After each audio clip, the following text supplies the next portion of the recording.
Alright, intermediate and final approach management. If you want to have any hopes of setting final approach at the events, you must learn to properly separate aircraft onto the ILS.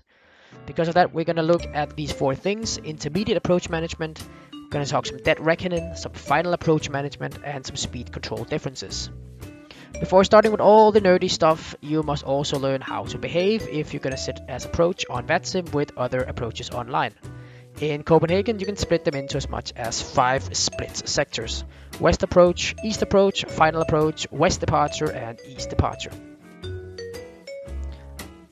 Now, West are the primary frequencies and East are the secondary frequencies. West sectors can also be named without the West in, just as Copenhagen Approach and in Departure. First, let's look at the approach-departure relation. When you sit in as approach, you generally have a little more priority because you are probably busier.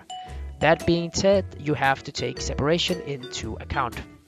Inbound routes versus outbound routes. Let's take runway 22 as an example. We'll do that for the entire presentation, and you can always identify the 04 things for yourself with your mentor.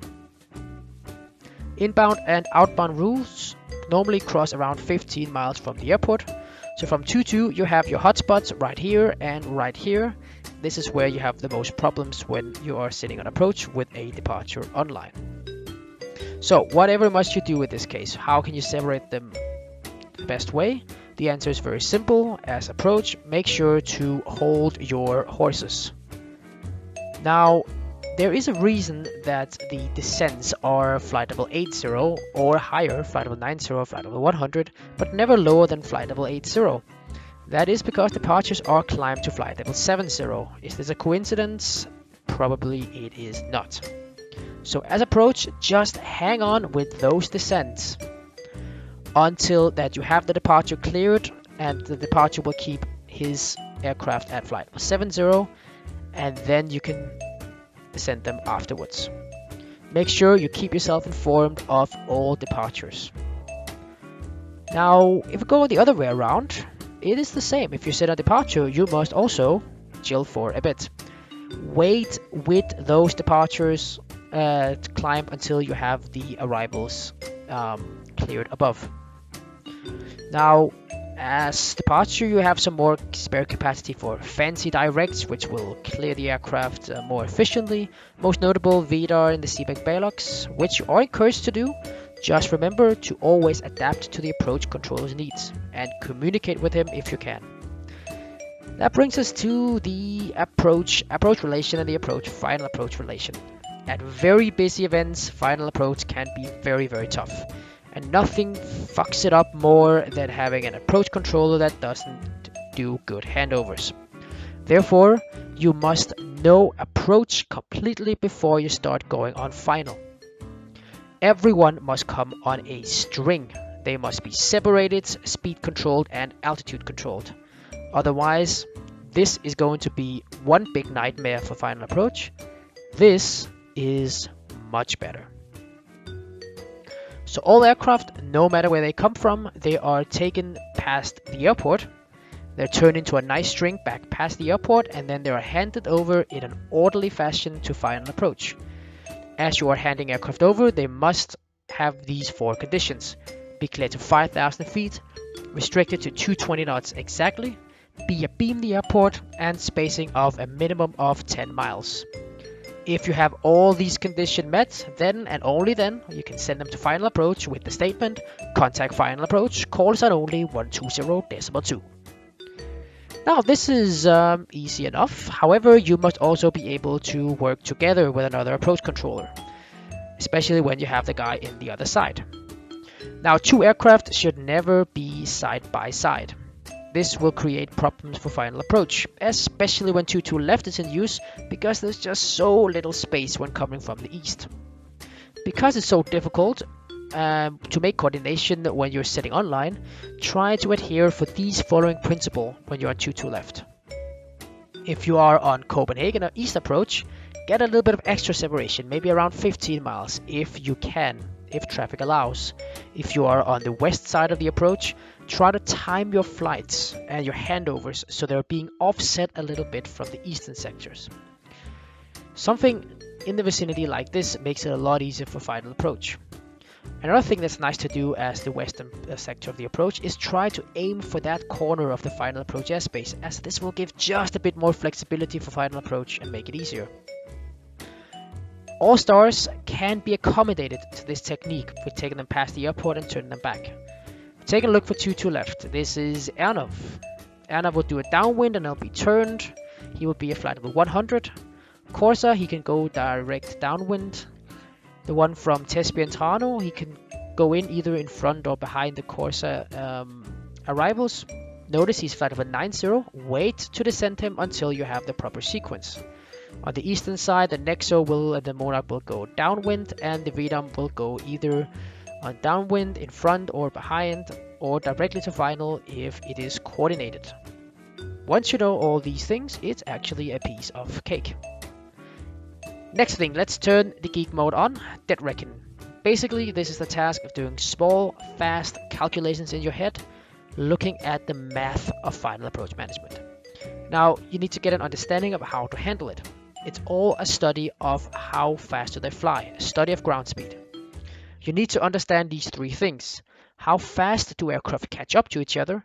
How many miles does a turn take? And how many miles does a turn add?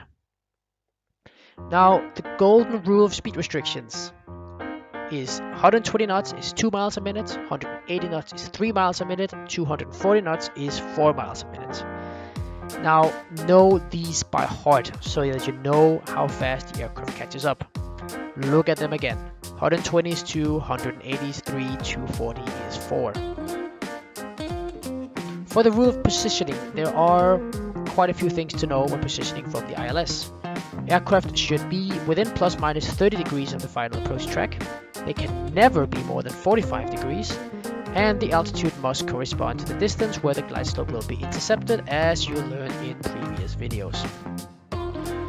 Aircraft generally turns with a rate that's called rate 1 turn, or 25 degrees of bank, whichever is less, which is as long as his speed is about 180 knots, it will be the same. The rate 1 turn means that a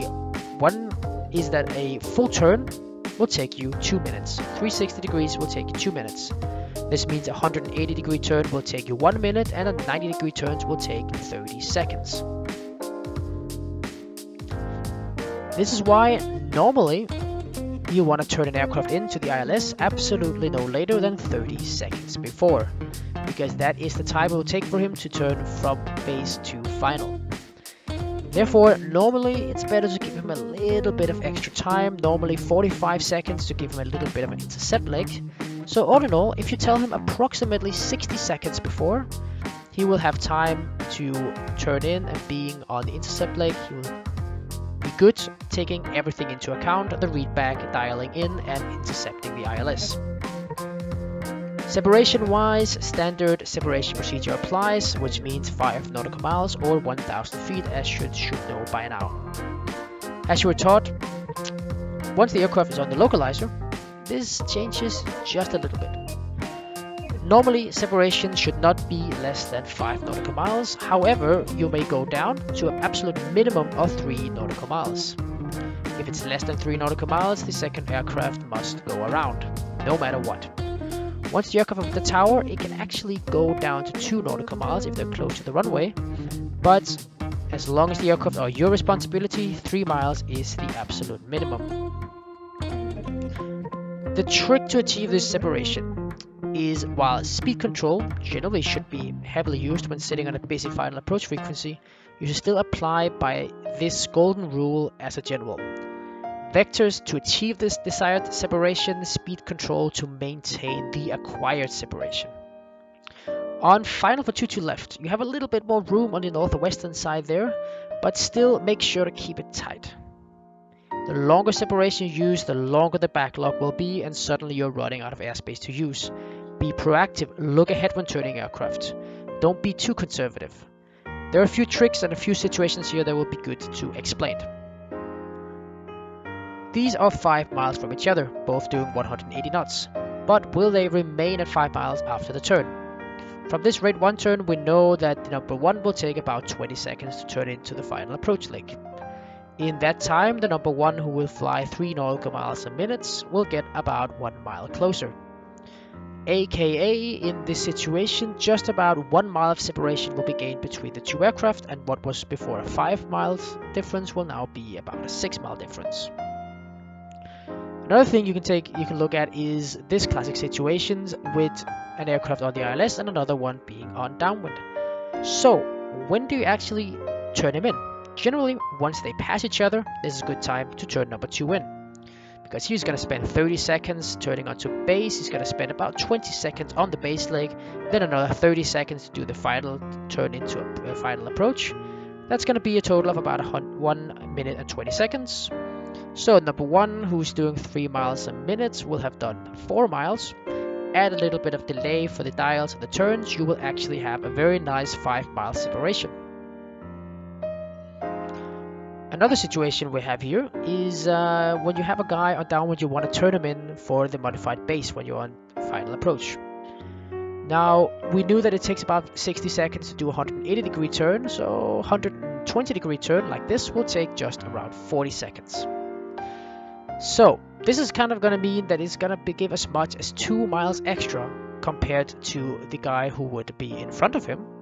So where the separation was 5 miles before the turn, by the time the Speedbird has been turned onto the modified base, the new separation will be 7 miles.